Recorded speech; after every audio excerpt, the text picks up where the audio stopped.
Xavier, et merci. Merci d'abord parce que c'est les 5e trophées et je crois que je suis avec vous depuis les tout premiers. Tout à fait. Quel chemin parcouru et quelle nécessité de parcourir ce chemin. Et puis que ce chemin nous amène aujourd'hui à Strasbourg, Monsieur Bléry, et c'est par hasard, c'est par hasard. D'abord, je viens souvent à Strasbourg, moi aussi je citerai André Hawks, puisque tout le monde l'a cité, il a raison que je ne le cite pas. Vous êtes priée, madame, de citer André Hawks. Bon, ça va pas. Alors, non, Strasbourg, c'est un département où j'ai beaucoup rencontré le président Keller, je vous ai beaucoup rencontré les uns les autres, parce qu'ici, je le disais à André, j'ai le sentiment d'un vrai laboratoire. Alors, vous avez le rat de laboratoire avec André, qui s'assimile partout. Non, non, il ne faut pas faire ça, il n'y a que moi pour dire des choses aussi terribles.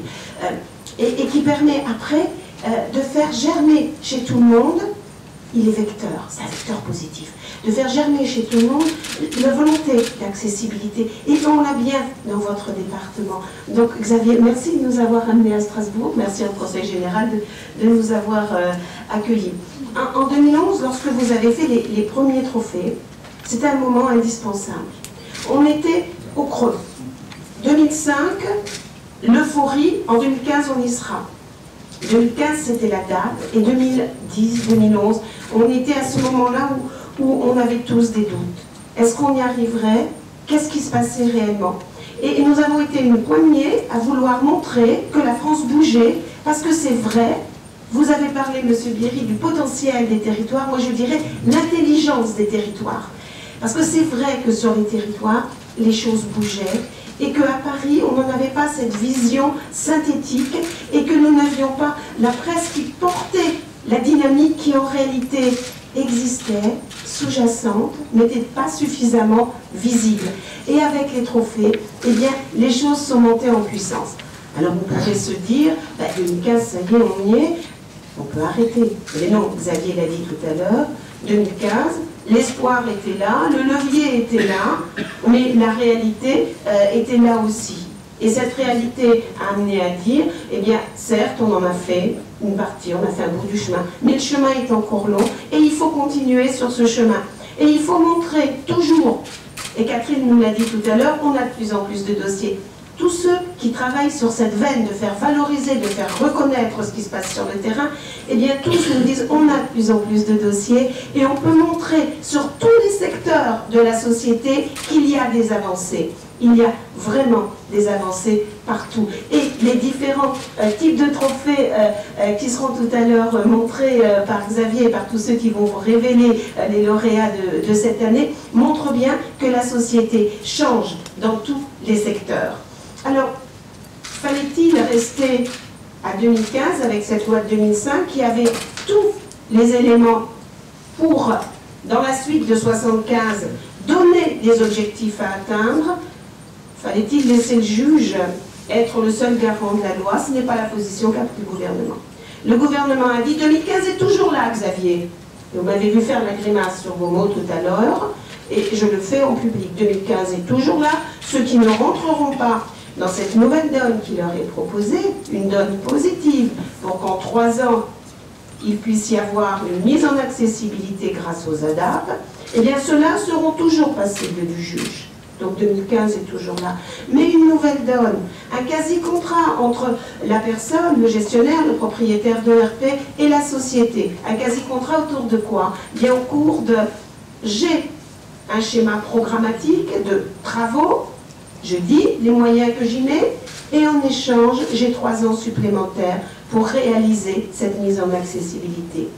3 ans, oui, vous me direz, après 40 ans, 50 ans, c'est beaucoup. C'est beaucoup, certes, mais dans le pragmatisme qui doit aider nos politiques à se mettre en place, nous avons à tenir compte du fait que 3 ans, c'est du gain à la sortie pour les personnes handicapées, c'est l'assurance de travaux. Et on voit bien tous ceux qui travaillent dans le secteur, la mobilisation que nous avons réussi à créer grâce à cet outil qu'est l'ADAP, c'est l'assurance de travaux pour rendre accessible. Et puis pour les gestionnaires, c'est aussi l'assurance d'avoir un peu de temps avant de se retrouver face au juge.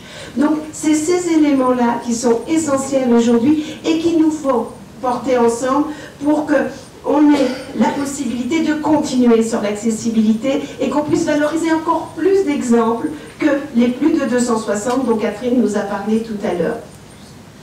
Avec une petite touche de pragmatisme supplémentaire, et là je me tourne vers le Conseil général, je me tourne vers Madame la représentante du maire, qui est de dire, oui j'ai un ERP, j'ai 3 ans possible pour faire mes travaux maximum, mais moi qui ai plus de 800, 900 ERP pour les grandes villes, un peu moins pour les conseils généraux, peut-être 200, 300 dans votre département, 3 ans, est-ce bien raisonnable? Alors là, la possibilité de mobiliser un petit peu plus de temps, mais toujours avec le même engagement de faire des travaux, d'annoncer les travaux, d'avoir de la transparence sur sa stratégie. Parce que c'est bien une stratégie patrimoniale dont nous avons besoin aujourd'hui au niveau des grands acteurs. Ces grands acteurs que la loi de 2005 n'avait pas intégrés dans son dynamisme. Nous avons besoin de cette évolution pour tous. Cette évolution pour toute personne.